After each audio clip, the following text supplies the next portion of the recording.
didn't film it, I would have actually tried harder. All right, what's going on? It's Friday. We got something cool here today. We actually do a lot of this stuff. I just haven't really covered it much on the channel here. We are gonna pour something like, I don't know, 15, 20,000 square feet of 1.5 inch lightweight topping floors. But the cool part is we're gonna do it in self-leveling concrete. I think the actual technical term is self-consolidating, SCC mix, but I like to call it self-leveling, as do many others. And it more or less does self-level, as we will show you in today's video. So we got the 38-meter pump, gonna boom up, I think only onto the third level there, third deck, and about 200, 250 feet of hose. And concrete just got here, so I'll get over there and we'll get cracking with the process and show you how it's done. Hey, get off your phone. Is that TikTok? How much hose?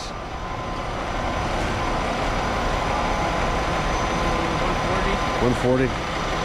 That's it? Only 140 feet? Yeah. Oh, easy peasy, man. We're starting in the middle. We could have line pumped this one, just you. No need for the cement crane. What's the primer, bentonite? Yep. Catch it in the bucket. We're not going to lose my bucket, right? No, then we're going to use it again. Mike's just cleaning his screen here. Hook smash!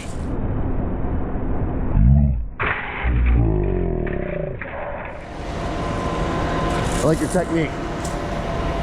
So Mike's gonna prime out through the 20-foot 3-inch hose here. We'll dribble a bit out on the ground just to get the first bit through. Then we'll go back to the hopper and we're gonna cycle it around real good. With this stuff, that's one of the challenges. The first bit out of the pump, or out of the mixer, out of the pump, by the time you add your prime water and everything else, it can do funky things to the mix and make it a little bit tough to prime through the hoses up top. So super critical. We're gonna mix it around in the hopper a whole bunch so it's not segregated or anything like that. So what some guys do is they will pour a close room first, something that's through like 50 feet of hose, and then they'll connect up to the far run and just get rid of that first meter or two through less line. That's a common practice, but today we don't have that much line in total, so we're not going to bother with that. So we'll get slumped up here. We'll get slumped up and show you what this stuff looks like. So we're going to do a non-stick coating on the hopper here, because this stuff can be a horrendous washout. It tends to segregate in the hopper, it cakes up around the outer edges real quick. But if you prepare accordingly, the washout's not nearly as bad. So we'll wet it, we'll dust it, we'll wet it again. We'll even lift this up. That's heavy. That's heavy.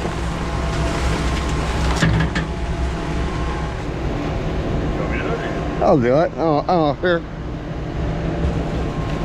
I'll be the duster, you be the water guy.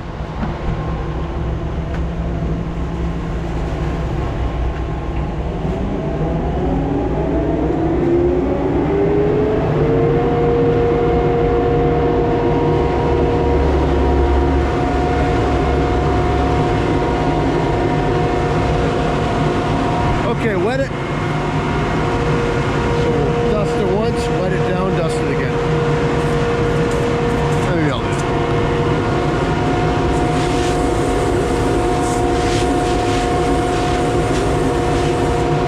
Yeah. You want to flip that bit of poly back? Okay. You want to flip the poly back and I'll get under there too.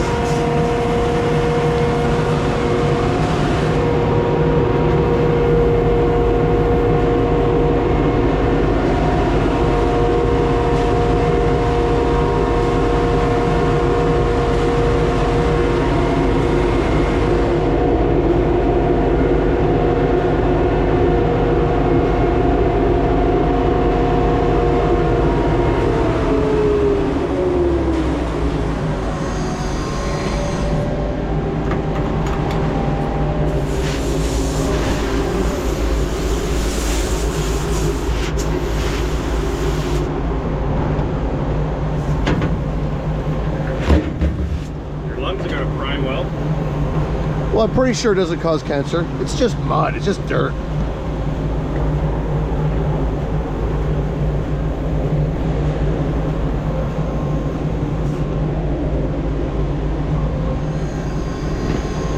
"100% organic, what could go wrong?"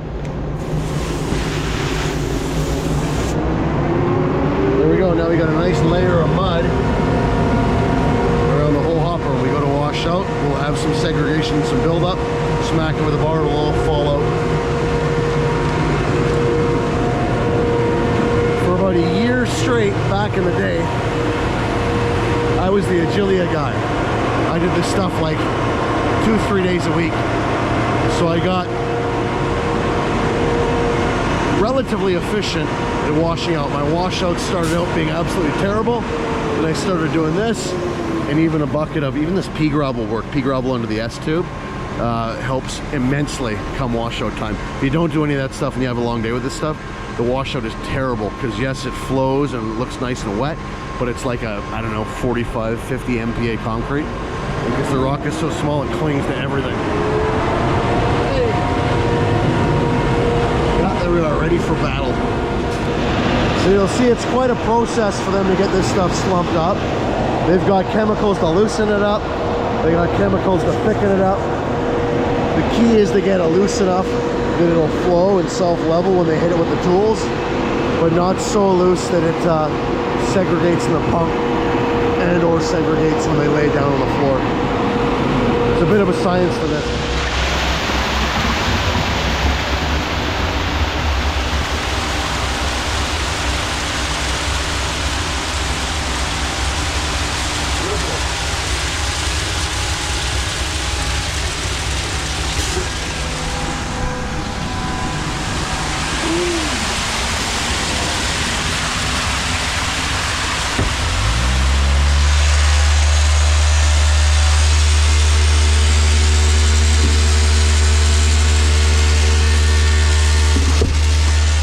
Mike just did the usual water prime, a few squirts of water in the barrels.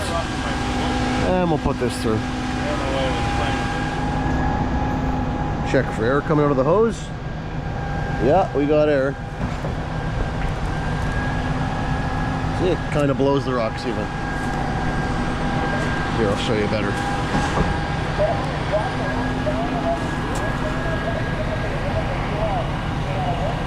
See, it's moving the leaf, I told you.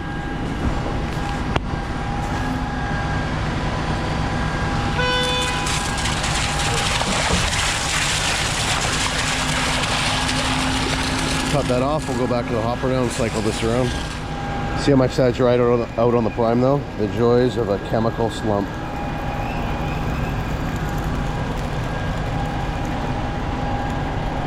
Tiny little rock. Like 5 mil. Not a lot around, it's all crushed, but tiny rock.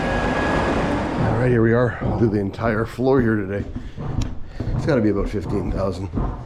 15 to 20.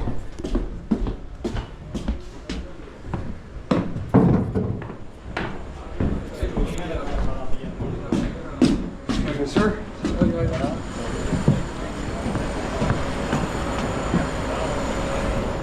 Are you ready?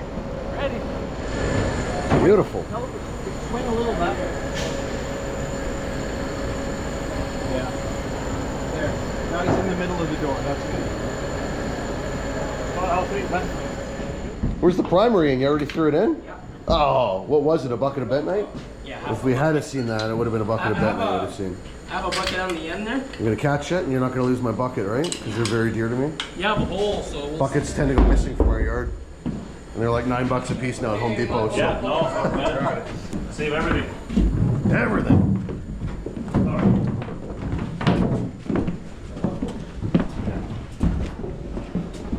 I'm just letting them get to the end. So there, long we'll 3-inch pumping. to the 3 to 2.5 reducer. A 25-foot length to 2.5-inch hose, and then we taper down to 2. It's funny, this stuff is so wet. The common thinking is, oh, just put a bucket of water in front of it, it'll prime, no problem. But with all the chemical and that small rock, when it plugs, it balls up so tight, it's just an absolutely horrible plug. So it's actually, Good. in some ways, more difficult to prime, especially considering the slump, or spread, I should say. And because it's only 1.5 inches thick, it becomes extra critical to catch that first bit of primer. Because anything that gets in the floor will reveal itself in the way of a hot or soft spot. Hot spot, what am I thinking about? Soft spot.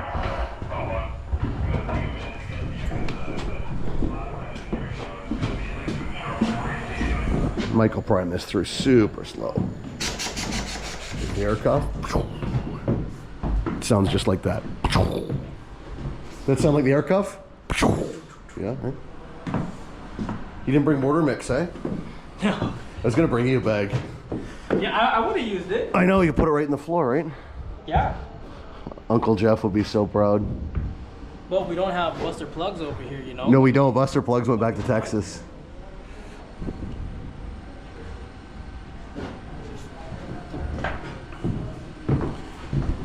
Anytime you stop the pump with this stuff, it tends to drain back a little bit. It's almost like it pushes the pistons back in the material cylinders.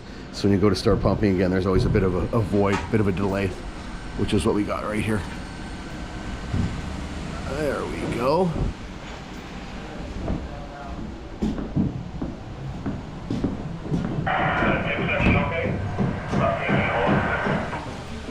No, you're good. You can lift it up a bit more if you want.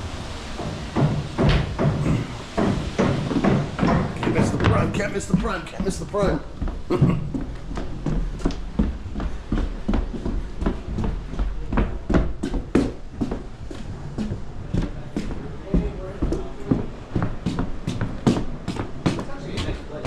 Catch the money shot.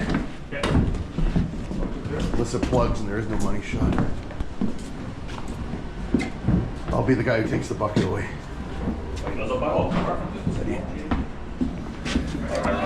You're up, Rob. You're gonna be on YouTube, buddy. Well, I can crop you out, but I'll pay you. I'm gonna give you some stickers. You ever watch my YouTube channel? Once in a while, yeah. I haven't really done a high flow floor pour ever. I don't do many of them myself, so Why not, man? Throw it in there, man. people find interesting parts of the world where they don't do it this way, right? So. Oh yeah. We're in the concert. That's good. Woohoo! I'll get out of your way.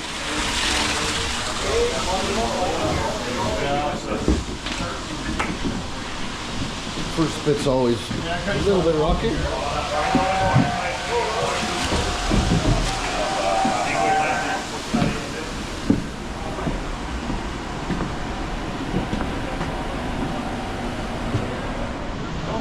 So the finish on this stuff is they pour it down and they take the jig bars and they shake it out and it comes out smooth like glass. You gotta see it to believe it.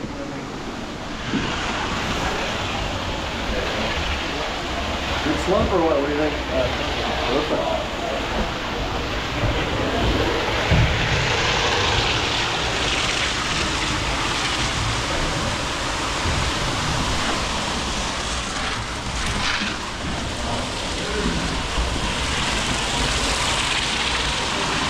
Splash me, it's okay. I'm not filming YouTube, I pump concrete for real.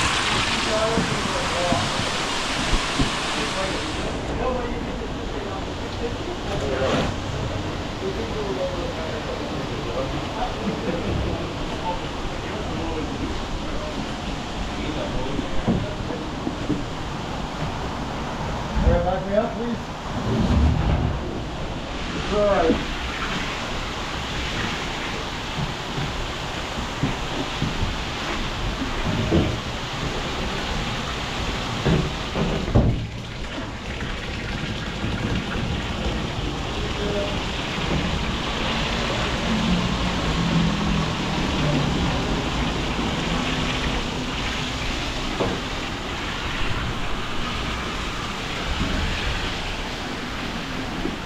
Only in that room. Okay. Right there.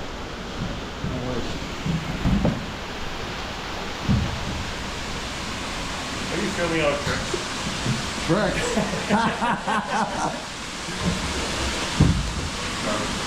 You didn't sign the waiver? We can't give the secret. You didn't sign the away. waiver, did you? The secret Oh sauce. no. Oh no.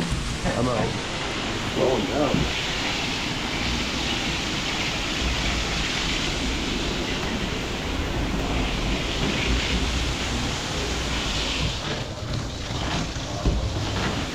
String close up. Dump out this bucket of primer that we caught.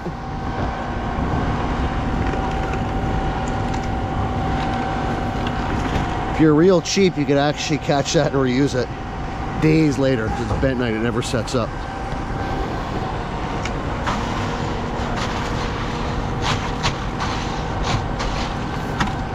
But that's why we don't pump this stuff straight in the floor. This looks kind of like concrete.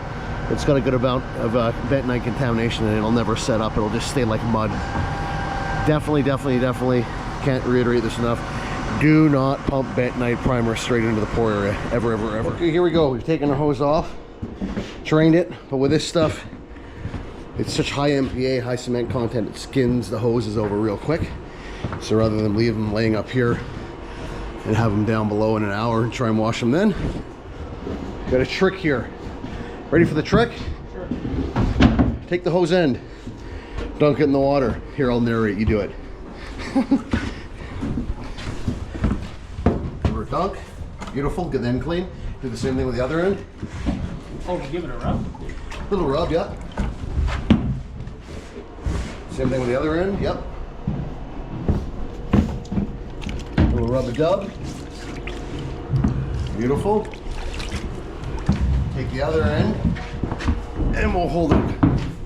Kick it up against the wall or a stud or something where it's not going to move. And not mess up any drywall. Put it there. We'll put the water on that end. Come down here. And we'll show them that one person can do it, even though I could help you.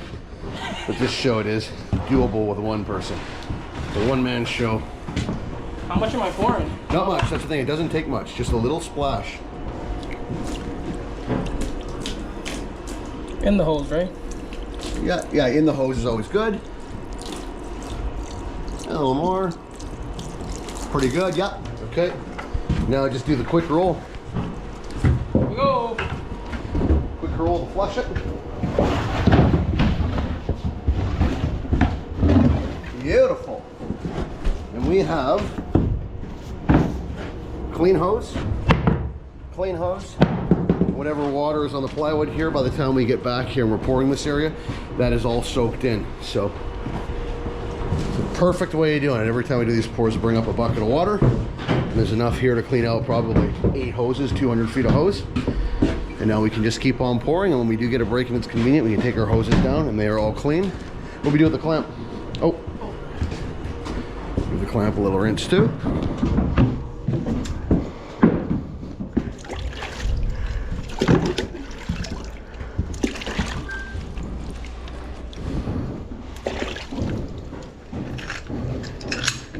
And away we go.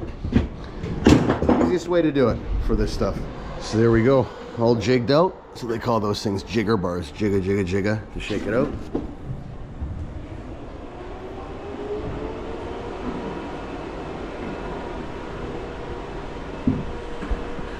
No troweling, no finishing, nothing. This stuff gets all covered in hardwood, carpet, tile, you name it. So it is completely acceptable for that kind of flooring covering. Quick, fast, easy. All right, one load in, just a cruising away. Makeshift hose caddy on the door frame here. That's what we should have brought today. We don't keep them on the boom pumps, but next time we'll make sure to bring a couple.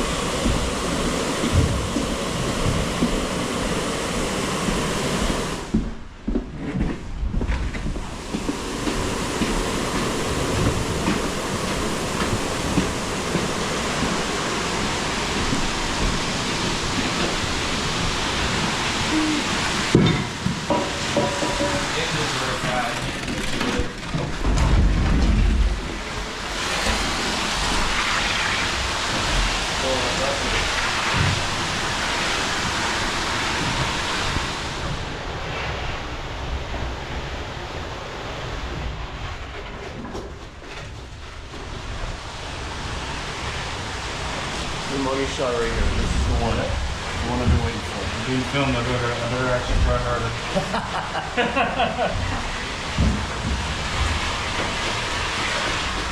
Oh Oh no, he's filming me. I got to do it properly. What happens when you try too hard and you F it up? That's what I do. I get in my own head. Yeah.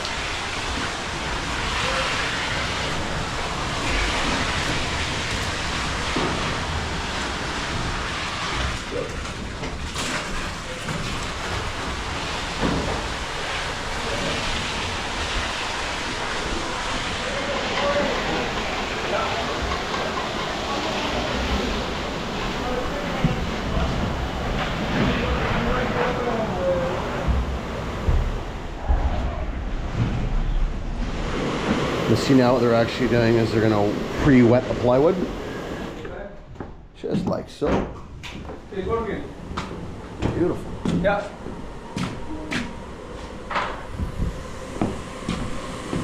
They soak it down so it doesn't suck the moisture out of the concrete. It can help help reduce cracking. So I posted a video about this stuff before, pouring this stuff before, and a lot of the comments were, oh, it's too wet, it's gonna crack, yada, yada, yada. So this is mostly all chemical, very little water, which reduces the cracking. They put a ton of R&D into this stuff to mitigate any chances of cracking. So what they do with the mix is they put a whole bunch of retarder in it to slow down the curing process. The slower that it cures, it lessens the chances of cracking. So it's really important that it cures out nice and slow. So this stuff might take a day or two before you can really walk on it. But if they don't use that retarder, it snaps off too fast. All the moisture cooks off, and it tends to shrink and crack and do all kinds of funny things. Shrink, crack, curl, you name it. So yeah, you can see they don't soak it down. They just get it a little bit moist. Just moisten the plywood up a little bit. So yeah, about 15 to 20,000 square feet today. All kinds of small rooms, bathrooms, closets, bedrooms, the whole deal. To pour this stuff old school. I remember when we used to do it in regular concrete, old school. You'd have double the guys on the crew. There's no way you'd pour this much square footage in a day. Not in our market anyhow. But today they're gonna do all this with, I don't know, they have five, 6 guys on the crew. And they'll get this down in, probably 6 hours, 5-6 hours, and it's finished. There's no finishing to do. They are out of here. So the benefit is how fast they can put it down, keep schedule. The only drawback is the concrete is much more expensive, probably at least 50 to 60% more expensive than a regular mix for doing the same stuff. But there's a huge labor savings, and like I said, time savings. Time is money. Like I said, they can keep on schedule. So yeah, we'll pour out the rest of this. I'm gonna go and I'll try and see if I can get in the building that we poured previously, and we'll look at what the floors look like when they're all finished, when they're all cured out and finished. And I'm such a nice guy, I'll take Ian's hose down for him. Why not, right?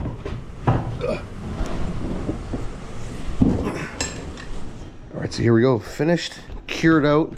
This has been down for, 5-6 weeks. You'll see, totally decent finish for putting flooring on top of. Now you will see the cracking I was talking about. You get a little bit of this kind of stuff, right? Little spider crack throughout. But not to the point where it's lifting and heaving. So it stays down relatively flat. Cover it with flooring.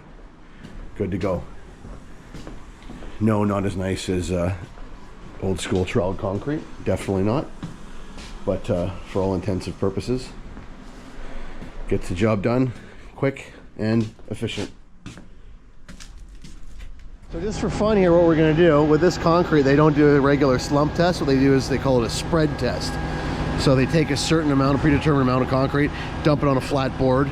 Obviously this isn't flat, but you know, we're doing the rough around here, and they measure how far it spreads, how far it flows. So I'll take a little pinch in a bucket here.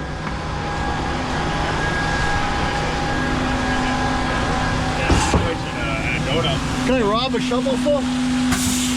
I'll give it back. Good, thank you. That's it? That's it, yeah, that's all I need. Get a little bit in the bucket.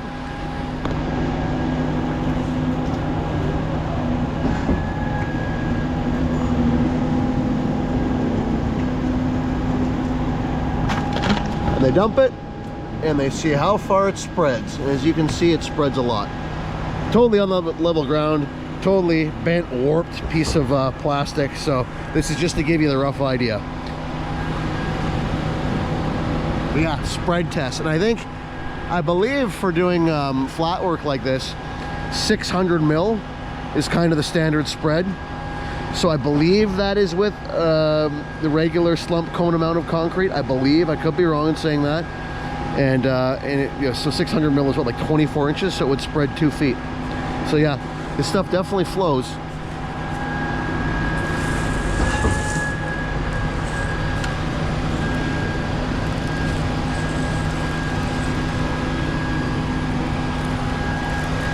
Crazy stuff. So one thing I will say with this stuff, with all the chemical that's in it, all the cement, all the fines, absolutely suck back 2 sponges. In most of my videos, I talk about sucking back 2 sponges, and I mention that, 95% of the time 1 sponge is totally sufficient. Well, this definitely falls into that 5% of the time category. A lot of the issues we had in the past with pulling back just 1 sponge was when we were pumping this mix. It's just, there's not enough large rock in it for have any sort of a scrubbing, self-cleaning effect in the pipe. So it builds up in the bottom of the pipe. You only pull back 1 ball, it'll skim right over top of that and leave you a layer in the pipe.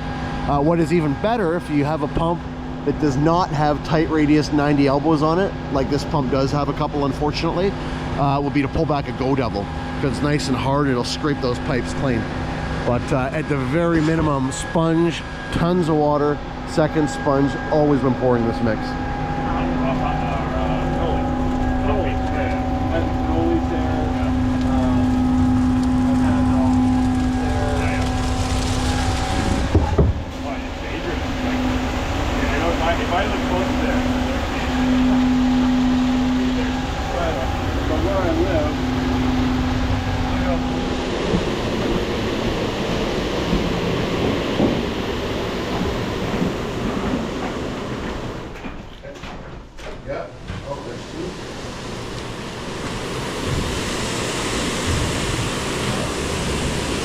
Can't believe it. Feel like you got very little camera time today. He's back from holidays, we're easing him back in. His pump is broken, his pump got broken while he was away. Emissions again. So he took my pump out. We think he kept it clean, I haven't inspected it yet though. What's that? I said, we think you kept my pump clean, I haven't inspected it yet though. We'll see. It looks better. Looks better, oh yeah. So much tire shine. Hey, before I go, anything you want to say to Jeff? Anything to say to Jeff before we go? You've always got something to say to Jeff. No, I don't. I didn't need buster plugs today. You did not. Yeah, that's right. Who needs buster plugs anyhow? I think that guy's riding a little too high on his horse. Old buster plugs. I say we go down to Texas and we show him what's what. With bentonite. Yeah, let's bring it. Yeah, with a pallet of bentonite. So this is, I guess there's really only kind of one thing left to do here before we check out.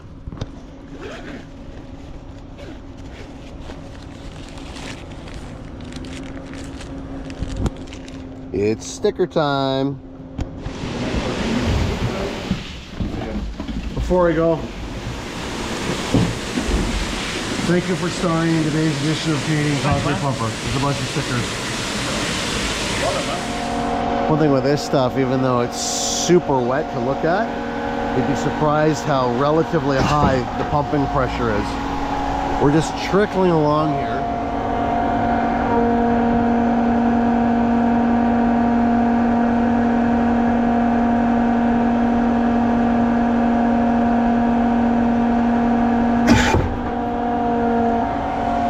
Super slow and we're still at 100 bar.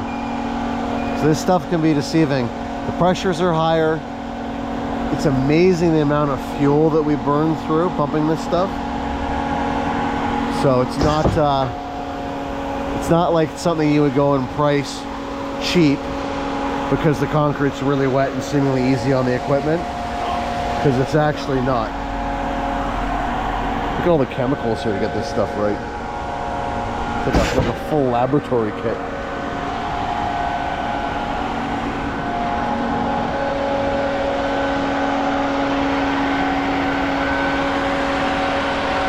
And something happened to the vinyl on this thing. I think somebody took the pressure washer, one of those silly little orbital tips, which I don't even know why we have. I want to take it and throw it in the dumpster.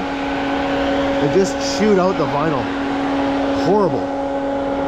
So I have a full vinyl kit coming. Contacted Putzmeister, gave them the serial number, and we got a full new vinyl wrap coming for this thing. And we've also got a new toolbox door on this side.